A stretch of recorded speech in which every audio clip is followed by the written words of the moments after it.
This is Umar for BoxNation. I'm joined by future heavyweight world champion Moses Itauma. Is that a fair introduction on BoxNation? I've heard it too many times, but yeah, no, 100%. We'll get used to it.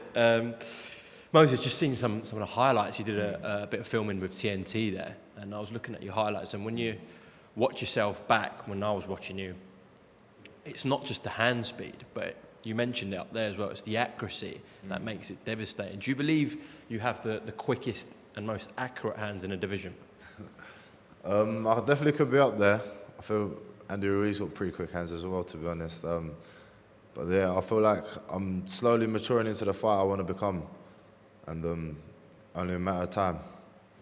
Saw on your recent Instagram post, obsession beats talent. Now, obviously, you're someone with an abundance of talent, but why did you put that on your Instagram?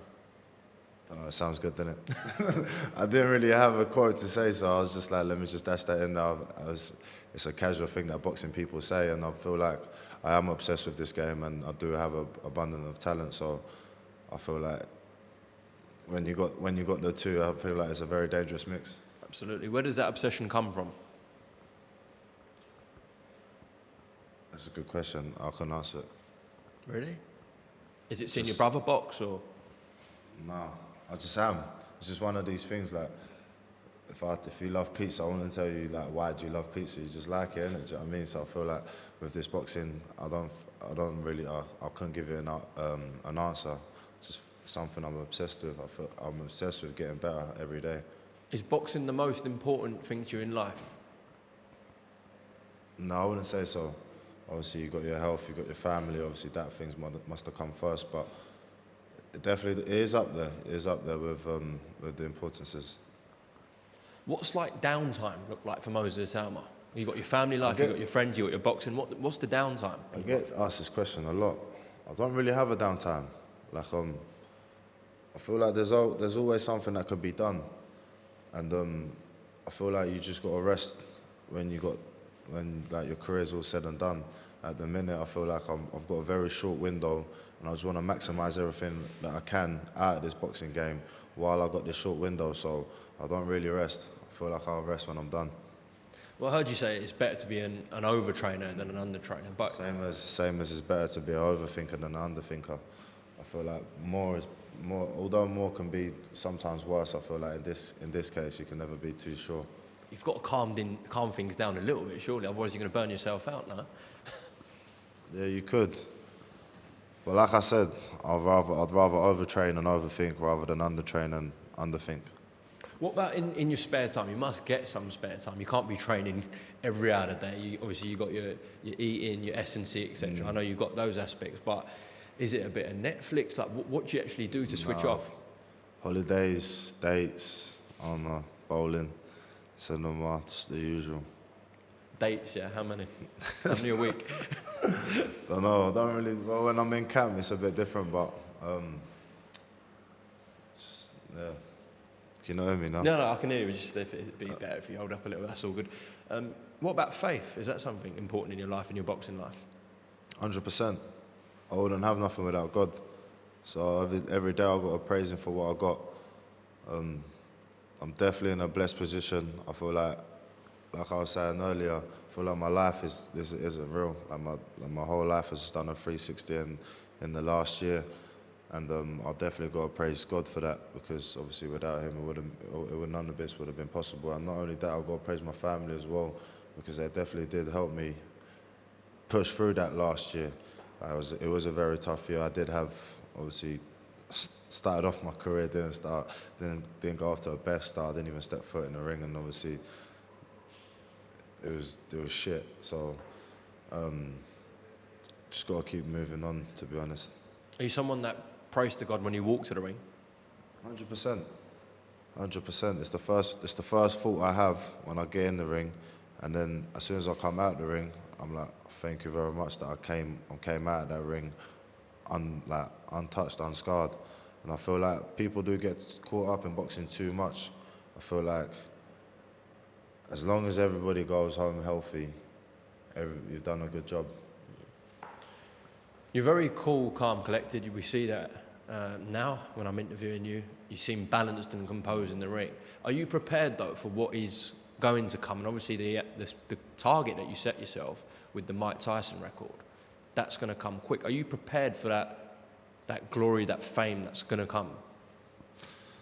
I'm never really prepared for anything. I don't like to brace myself for emotions. I like to let it hit me, and then you go even higher. Do you get what I mean? So, with pressure, with people's expectations, with people, I don't know, like with my own expectations, I just let that be. I don't try to change nothing. When I'm happy, I'm happy. When I'm sad, I'm sad. When I'm angry, I'm angry. I don't try to change none of it, but just normal emotions that humans have. So that's another thing with pressure. People expecting me to deliver. That's just another thing with life. So I don't really play too much on that, and I just live every day how I can. So world titles, money, all of that stuff, it's just going to be the same Moses Itauma. I hope so. We shall soon find out. I know you addressed it in the TNT interview as well, but I do want to speak to you about that moment in Riyadh with Mike Tyson. You said it was surreal, it was almost fake. Did you ever think that day would come? And you've set yourself that target with Mike Tyson. He's given you his blessing and approval as well. I always knew that I could become the person I want to become. I just didn't think it would come as soon as this. Do you get what I mean? So slowly but steadily, I'm becoming into the man I am, or I want to be, and it's only a matter of time I achieve what I want to achieve. Can you actually recall what he said to you? No, not really. What, you were just too in the moment with him?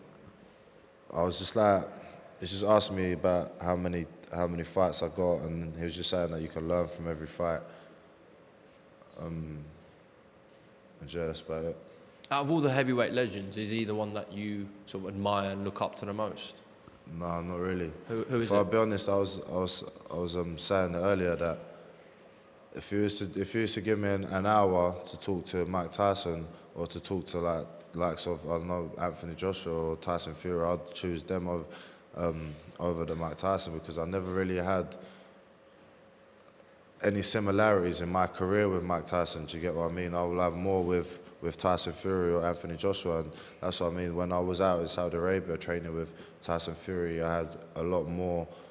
I was very, very appreciative of that experience, not even because of the sparring, but just him sharing wisdom with me. Obviously, I do appreciate it. I don't want to talk about your experience in Saudi Arabia and being with Tyson, but Shane Fury as well, someone very knowledgeable, of course. Let's talk about him. What was his influence like on you?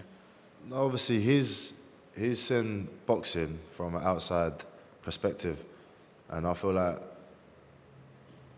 there's some things that you miss when you're in the moment, and we're just watching it from the outside. Like, even we went for a run one day. It was running for like a good 40 minutes, and yeah, he was just telling me like X, Y, Z about boxing that I never even knew. So like I said, I'm very, very grateful for that experience also. And Tyson, how much knowledge did he pass on to you? A lot.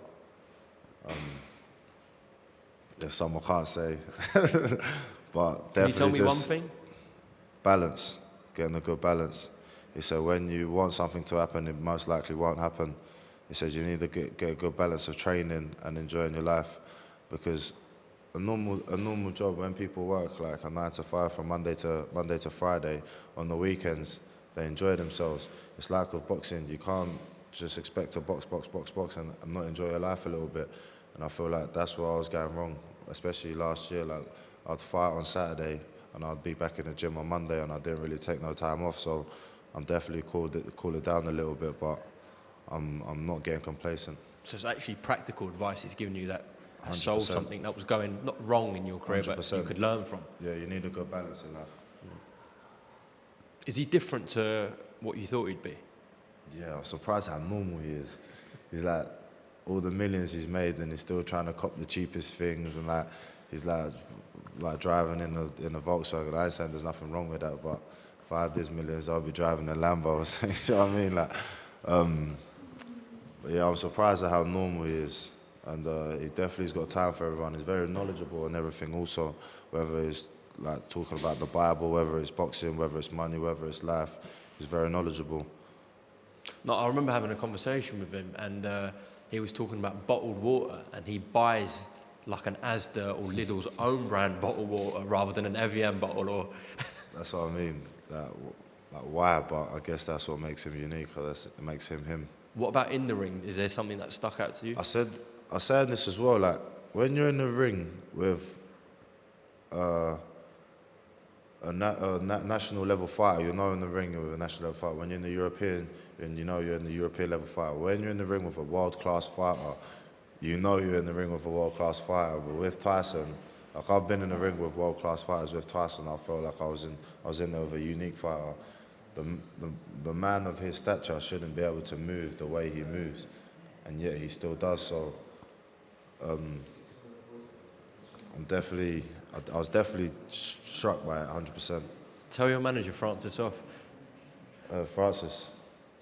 Keep it down, Francis.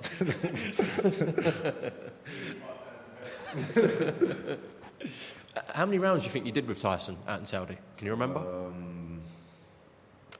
I must have done about 20, 24 rounds or something like that. And obviously you've done a lot in Morecambe as well. Yeah, I've done in Morecambe. I was only there for a week. I done 4, 4, 6. Did you feel welcome in their camp? 14. 14. Do I feel welcome? Yeah, 100%. Like I said, it was a very great experience. And this is obviously one of the things I live for, like sharing like a training camp. Because I was out there with like likes of Kevin Lorena, Alexis Barrera. Obviously, I was out there with Agron. Also, like these are very good fighters. So just being around there, like I said, iron sharpens iron. I do want to just touch on Kevin Lorena. Obviously fought the weekend just gone, but had some tragic news the day before, where he unfortunately lost his mother. You spent time with Kevin in camp. Just a couple of words on that, Moses.